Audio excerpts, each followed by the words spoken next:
जय हिंद दोस्तों, मैं हूं हीरा परिहार और आप देख रहे हैं सैनिक एकता चैनल को। सब्सक्राइब करें, वीडियो को ज्यादा से ज्यादा शेयर करें, लाइक करें, कमेंट करें। दोस्तों 2024 का साल जा चुका है और नया साल 2025 आ चुका है। इसलिए मेरे दोस्तों, आप सभी देशभक्तों को, डिफेंस ऑर्गेनाइजेशन से जितने भी देशभक्त पर्टेन करते हैं, इंडियन आर्मी, एयरफोर्स, नेवी और डीएससी या जितने भी एक्स सर्विस मैन भाई हैं और उनकी फैमिलीज हैं, उनके परिवारजनों को सैनिक एकता की ओर से नए साल की हार्दिक बधाइयां और शुभकामनाएं। मेरे दोस्तों, आपके लिए नया साल खुशियों का बौछार, आपके लिए खुशियों की लहर लेके आए। मेरे दोस्तों, आप सदा खुश रहें और हमेशा हंसते रहें। मेरे दोस्तों सभी देशभक्त जितने भी इंडियन आर्मी, एयरफोर्स और नेवी से जो भी जवान पर्टेन करते हैं, बिलोंग करते हैं, वो हमेशा खुश रहें, सदा स्वस्थ रहें, ये उम्मीद हम करते हैं। लेकिन दोस्तों, हम सेना में नौकरी करते हैं, लेकिन सेना में नौकरी करते करते हमारे शरीर के साथ क्षति हो जाती है, शरीर के साथ हादसा हो जाता है, क्योंकि हमारी ड्यूटी ही इस प्रकार की होती है। तो मेरे दोस्तों, इन्हीं में से आज हमने चूज किया है, इनवैलिड पेंशन के बारे में आपको बताया जाएगा, यानी कि नाना केसेस के बारे में बताया जाएगा। नॉट एट्रीब्यूटेबल और not aggravated by military service, इसके बारे में बताया जाएगा, यानी कि नाना केसेस के बारे में बताया जाएगा।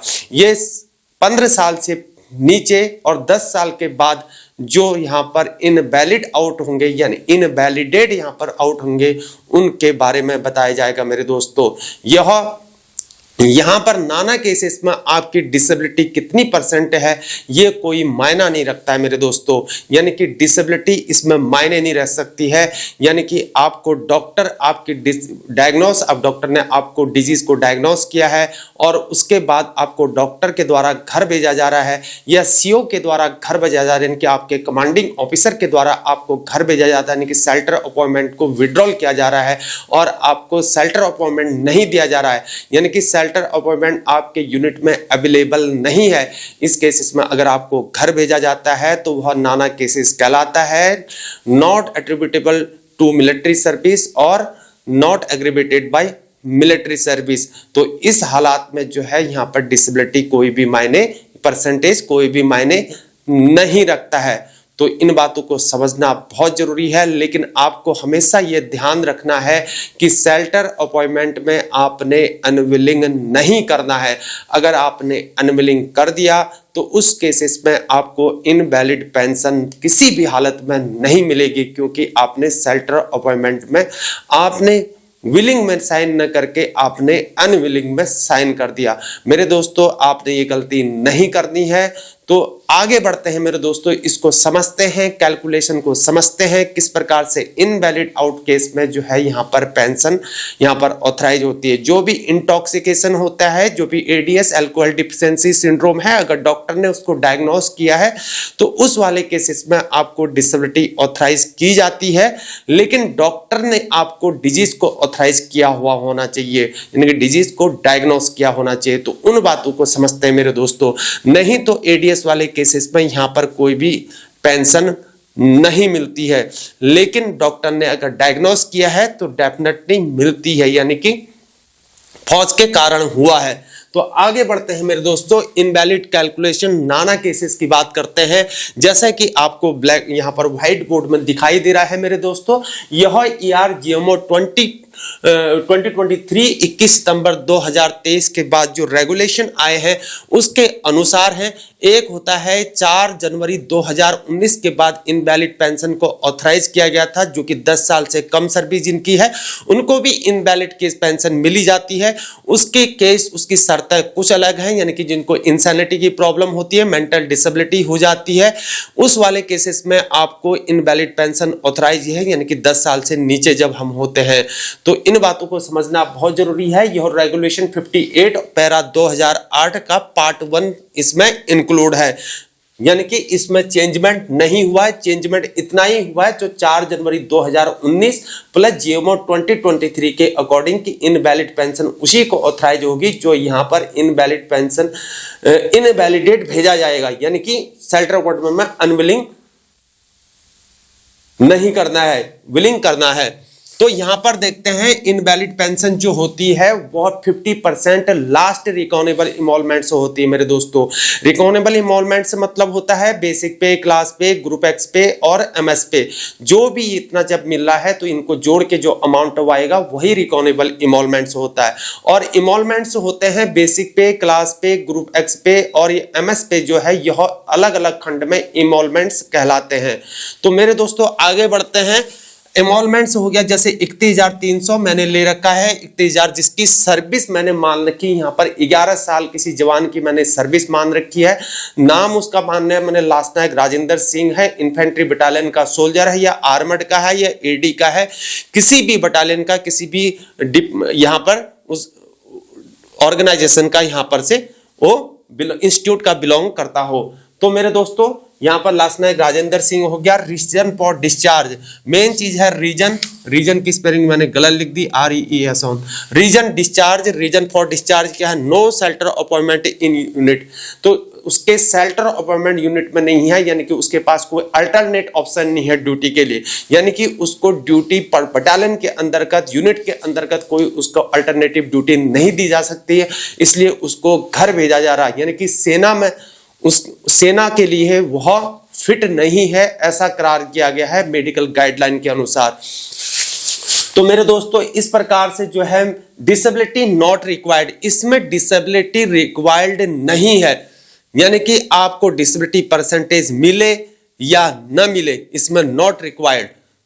सिर्फ आपको यह है कि डॉक्टर ने आपके डिजीज को डायग्नोस किया है और उस केस में आपको घर भेजा जा रहा है या सीओ ने आपको घर भेजा है तो वह नाना केसेस में आएगा, यानी कि नॉट एट्रिब्यूटेबल और नॉट यहां पर एग्रीवेटेड में डिसेबिलिटी नॉट रिक्वायर्ड है। इनवैलिड पेंशन इस प्रकार से जो आपका रिकॉनेबल इमोलमेंट्स आया 36,950 उसका 50% होता है या बटा 2 होता है, रिकॉनेबल इमोलमेंट्स का सीधे आधा होता है। तो इस प्रकार से आधा मेरे दोस्तों 18,475 रुपए इसका आ गया और इसमें डीआर भी जुड़ेगा, जैसे कि प्रेजेंट टाइम में डीआर जो है अभी 53% चल रहा है। डीआर जो होता है वह महंगाई में राहत होता है, यानी कि डियरनेस रिलीफ, यह किसको दिया जाता है, पेंशन भोगियों को दिया जाता है। और जो सेवारत कर्मचारी होते हैं यानी कि जो सर्विस में है उनको डीए मिलता है, जिसे डियरनेस अलाउंस बोलते हैं, जिन्हें कि महंगाई भत्ता बोला जाता है। तो इस प्रकार से डीए इक्वल टू डीआर होता है, यानी कि डीए बढ़ेगा तो डीआर भी बढ़ जाता है, यानी कि दोनों एक ही बात है।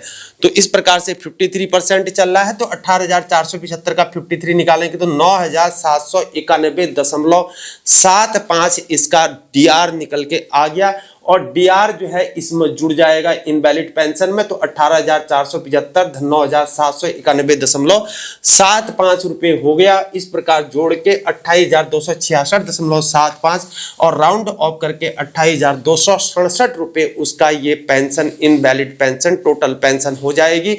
और यह इनवैलिड पेंशन इसको मिलती रहेगी, यानी कि जब डीआर बढ़ते रहेगा, जब जब डीए बढ़ते रहेगा तब तब इसमें डीआर इंक्लूड होते रहेगा।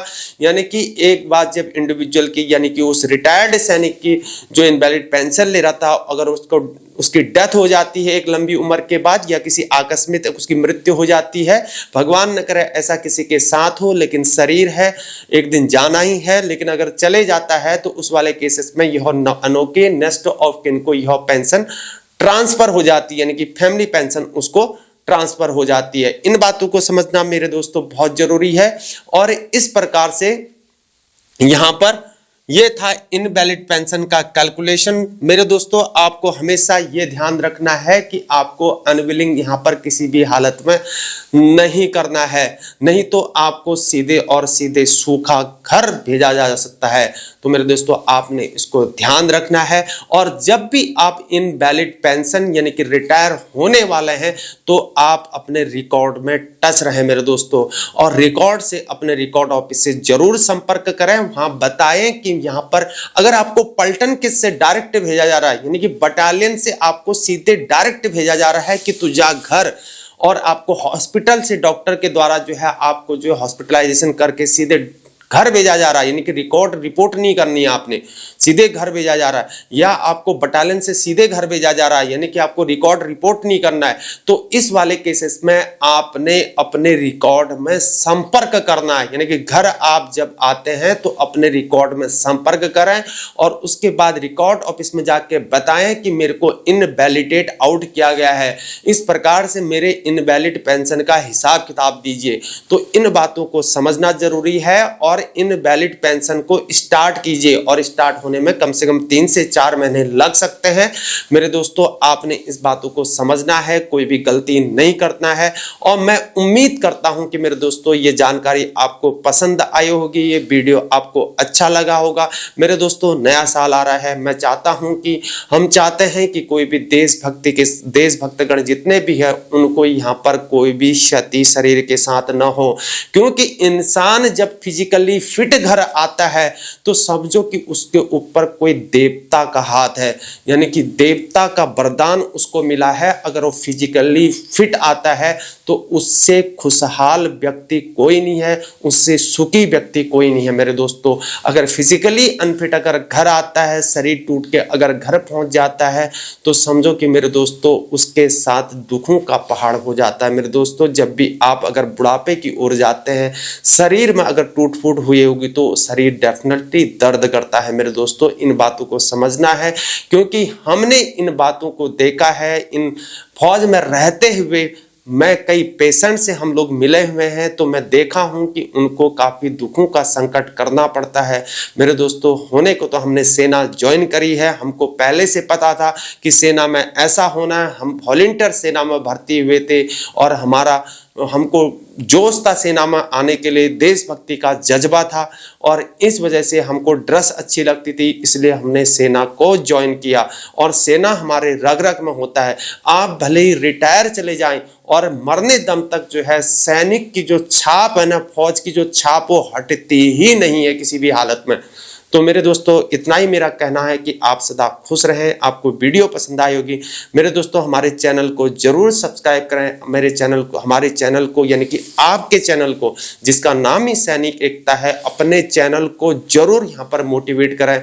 अपने चैनल को, सैनिक एकता चैनल को जरूर शेयर करें, इसको सब्सक्राइब करें और इसको वीडियो को शेयर करें, लाइक करें। मेरे दोस्तों, आज के लिए इतना ही। जय हिंद, जय भारत, वंदे मातरम, भारत माता की जय।